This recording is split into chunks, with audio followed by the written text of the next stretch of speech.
আসসালামু আলাইকুম, আমি শাহাবুল স্যার সূচকের 80 পেজের অঙ্ক নাম্বার 5 নিয়ে আজকে হাজির হয়েছে।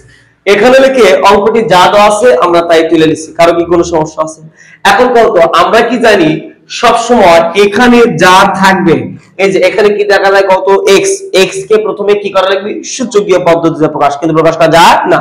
না হলে কি করা লাগবে ভাঙ্গে লেখা লাগবে, ভাঙ্গে লেখা যায় না। রাশি রাশি কিন্তু সূচকীয় পদ্ধতি প্রকাশ করা যায় না, ভাঙ্গে লেখা যায় না। তাহলে সূত্র ফলার চেষ্টা করবে, তাই কিনা? এখানে কি কোন সূত্র পড়ছে? হ্যাঁ, কিসে? ঋণাত্মক সূচক বা মাইনাস চিহ্ন যুক্ত পাওয়ার। মাইনাস চিহ্ন কি আসে? 1r ভাগের টান, এই 1r ভাগের টান, তাই কিনা? আর এই x এর উপর 1, সেই 1 x এর উপর এই 1 লিখলেও হয়, না লিখলেও হয়। এখানে কিছু না মানে কি অবস্থা আছে ইনটু। এখন তারপর কি দেখা যায় y, y কে সূচকীয় পদ্ধতিতে প্রকাশ করা যায় না, ভাঙ্গেও লেখা যায় না, কোনো সূত্র তো পড়েনি। এইজন্য y যা আছে তাই লিখলাম, a ইনটু। এখন তারপরের দাদা আসে আমরা দেখো এখানে কি দেখা যায় y কে সূচকীয় পদ্ধতিতে প্রকাশ করা যায় না, ভাঙ্গেও লেখা যায় না। তাহলে কিসের চেষ্টা করবি? সূত্র ফলের চেষ্টা করবি। সূত্র বলছে হ্যাঁ কিসে? ঋণাত্মক সূচক বা মাইনাস চিহ্ন যুক্ত পাওয়ারে। তাহলে মাইনাস চিহ্ন দিলে কি আসে? 1r ভাগের টান, এর y এর উপর 1, সেই y এর উপর 1, এই যে y এর উপর 1, সেই y এর উপর 1 লিখলেও হয়, না লিখলেও হয়।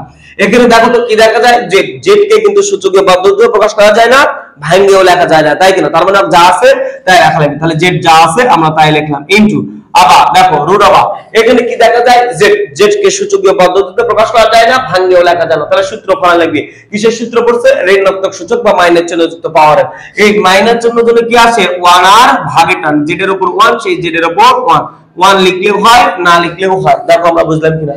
ইনটু এখানে কি x কে কিন্তু সূচকীয় পদ্ধতিতে প্রকাশ করা যায় না, ভাঙ্গেও লেখা যায় না, বা কোনো সূত্র পড়েনি। তার মানে যা আছে আমরা তাই লিখলাম। দেখো বুঝতে পারলেন কিনা? এখন এই লাইন পর্যন্ত করার পর দেখো তো কিসের নিয়ম পড়ছে? ইনটু মানে কি গুণ?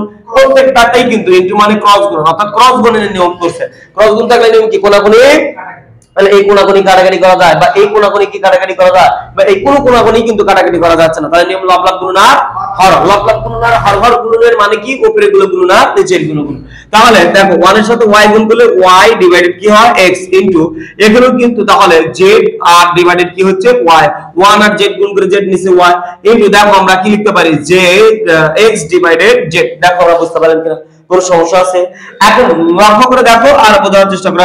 এর উপর রুট অবস্থা, এর উপর রুট আছে, এর উপর রুট আছে, এর উপর রুট আছে। তাহলে এই রুটটা টোটালটার উপর এভাবে আমরা দিতে পারি কিনা? গুণ অবস্থায় থাকলে এভাবে সবগুলো থেকে টোটালটার উপরে দেওয়া যায়, দিয়ে আমরা এভাবে লিখতে পারি y divided x into z divided y into x divided কি z। দেখো আমরা বুঝলাম কিনা? বা আবার এই রুটটা যদি ভাঙে ভাঙে দাও তাহলে 1 দিলে এইটুকু হবে, এই রুটটা যদি 1 দাও তাহলে এইটুকু হবে, এই রুটটা যদি 1 দাও তাহলে এইটুকু হবে। আমরা পূর্ব অবস্থায় ফেরত যাচ্ছি, তাই কিনা? এখন এই লাইন গুণ তো করার পর দেখো তো কিসের নিয়ম পড়ছে? ইনটু মানে কি গুণ? ক্রস গুণ। ক্রস গুণ থাকলে নিয়ম, তাহলে এই কোনাকুনি কেটে যায়, এই কোনাকুনি কেটে যায়, এই কোনাকুনিও কেটে যায়, তাহলে কিচ্ছু থাকে না, মানে কি থাকে?